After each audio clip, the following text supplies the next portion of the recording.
जब रक्षक ही भक्षक बन जाए तो आप न्याय की उम्मीद किससे लगाएंगे?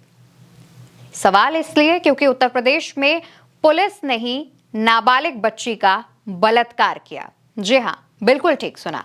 ऐसे एक नहीं बल्कि दो मामले उत्तर प्रदेश से सामने आए हैं। बीते 2 से 3 दिन में 2 घटनाएं हो गई, जिसमें एक घटना में यूपी पुलिस के कांस्टेबल ने एक नाबालिग दलित बच्ची से रेप किया, तो वहीं दूसरी घटना में दरोगा ने नाबालिग बच्ची से रेप की घटना को अंजाम दिया। इन दोनों ही खबरों पर विस्तार से बात करेंगे दोस्तों, लेकिन इससे पहले योगी सरकार की तरफ से उनकी कानून व्यवस्था, उनकी पुलिस पर दिए जा रही बयानबाजियों का भी जिक्र कर लेते हैं। मुख्यमंत्री योगी आदित्यनाथ अपनी यूपी पुलिस पर बड़ा गर्व करते हैं। मंचों से बयान देते हैं कि अगर कोई यहां पर किसी लड़की को छेड़ेगा तो अगले चौराहे पर पुलिस उसका इंतजार कर रही होगी। कई बार कहते हैं कि अगले चौराहे पर यमराज उसका इंतजार कर रहा होगा। इस तरीके की बयानबाजियां देना ठीक है, आप बयान देते हैं, आप बड़े बड़े वादे करते हैं, ठीक है, लेकिन आप वादे जिस तर्ज पर करते हैं, आप जिस पर गर्व करते हैं, उत्तर प्रदेश की पुलिस पर, जिस कानून व्यवस्था की आप दूसरे राज्यों में जाकर दुहाई देते हैं, क्या आप उसी पुलिस के इन सब केसेस को देखते हैं? इन सब खबरों पर आप संज्ञान लेते हैं? खबर पर बात कर लेते हैं दोस्तों, वरना वीडियो काफी लंबा हो जाएगा। पहली खबर सामने आ रही है फर्रुखाबाद से, जहां पर 15 साल की नाबालिग दलित लड़की से रेप किया। आरोपी था यूपी पुलिस का कांस्टेबल विनय चौहान।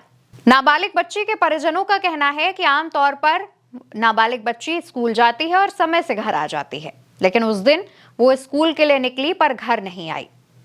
कुछ समय बाद जब वो बच्ची की खोजबीन करते हैं, तब उन्हें नजर आता है कि एक कार से आरोपी सिपाही बच्ची को नीचे उतार रहा है। तब तक परिजन उसे पकड़ने की कोशिश करते हैं और परिजन काफी हद तक आरोपी को पकड़ लेते हैं, लेकिन आरोपी जिस कार से बच्ची को छोड़ने आया था, उसका ड्राइवर फरार हो जाता है गाड़ी के साथ।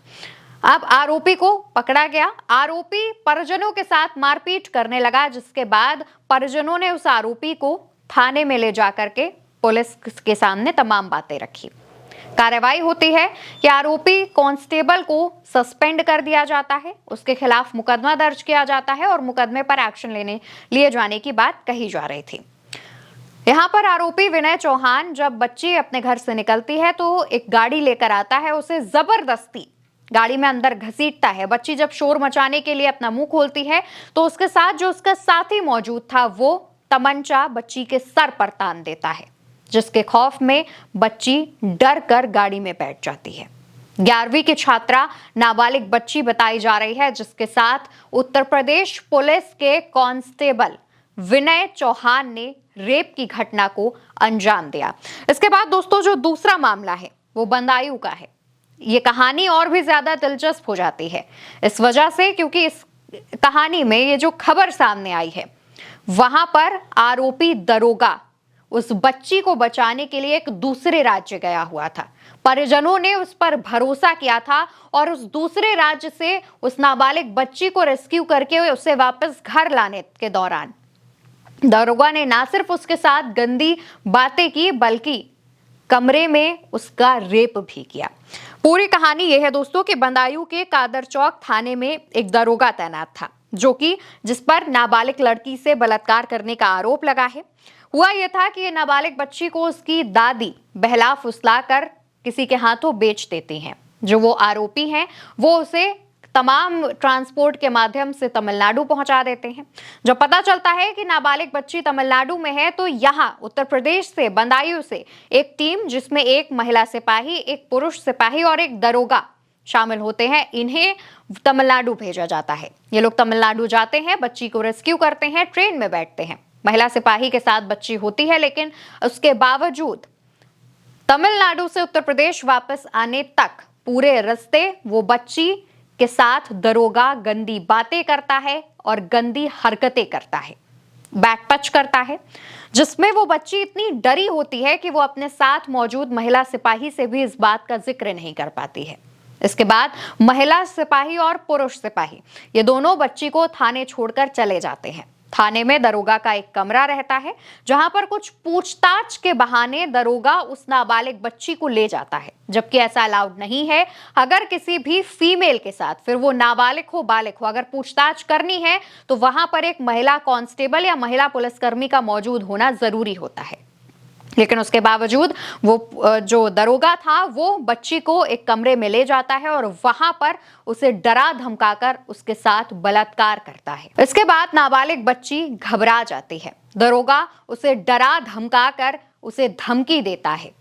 नाबालिग बच्ची जब कोर्ट में जाती है जहां पर उनसे उस आरोपियों के बारे में पूछताछ की जा रही थी जो उसे उत्तर प्रदेश से तमिलनाडु ले गए थे, उस दौरान वो बच्ची उस दरोगा के भी कुकर्मों का जिक्र करती है, उस दरोगा का भी जिक्र करती है जिसने उसके साथ बलात्कार किया। इसके बाद फिर वही सेम पैटर्न, दरोगा को सस्पेंड किया जाता है, एफआईआर दर्ज की जाती है और मामले में एक्शन लेने की बात कही जाती है। इसके अलावा दोस्तों, आप तमाम ऐसी जो घटनाएं हैं वो सुनते होंगे, पढ़ते होंगे, लेकिन सबसे ज्यादा जो खबरें चौंकाती हैं बलात्कार से जुड़ी हुई वो पुलिस से जुड़ी होती हैं, क्योंकि आमतौर पर जब ऐसी कोई घटना होती है तो हम पुलिस को सबसे सेफ मानते हैं कि अगर हमारे साथ किसी भी तरीके की हरकत हुई है और हमारे आसपास कोई पुलिसकर्मी मौजूद है तो वो हमारी रक्षा करेगा, एक ऐसा माइंड में थॉट आता है। इसके अलावा पुलिस स्टेशन में न्याय के लिए लोग जाते हैं, एफआईआर दर्ज कराते हैं, शिकायतें करते हैं, लेकिन इनमें से कुछ पुलिसकर्मी ऐसे होते हैं जो खुद खाकी पर दाग लगाते हैं। अब इन पुलिसकर्मियों पर कोई कड़ा एक्शन लिया जाएगा या नहीं, इस बात की कोई गारंटी नहीं है। लोगों का कहना यह है, इन पीड़ित बच्चियों के परिजनों का कहना यह है कि इन पर ऐसा कड़ा से कड़ा एक्शन लिया जाना चाहिए, ऐसी सजा दी जानी चाहिए ताकि आगे चलकर कोई भी पुलिसकर्मी इस तरीके की घटना ना करे। लेकिन क्या ये मुमकिन है? ये सवाल भी उठ रहे हैं। इसके अलावा उत्तर प्रदेश में हर महीने करीब 3 से 4 खबरें रेप से जुड़ी सामने आती ही हैं। ये वो खबरें हैं जो मामले हाईलाइट होते हैं। कई ऐसी खबरें हैं जो दब जाती हैं, कई ऐसी खबरें हैं जो कि रिपोर्ट तक नहीं की जाती, बदनामी के डर से और धमकियों के डर से।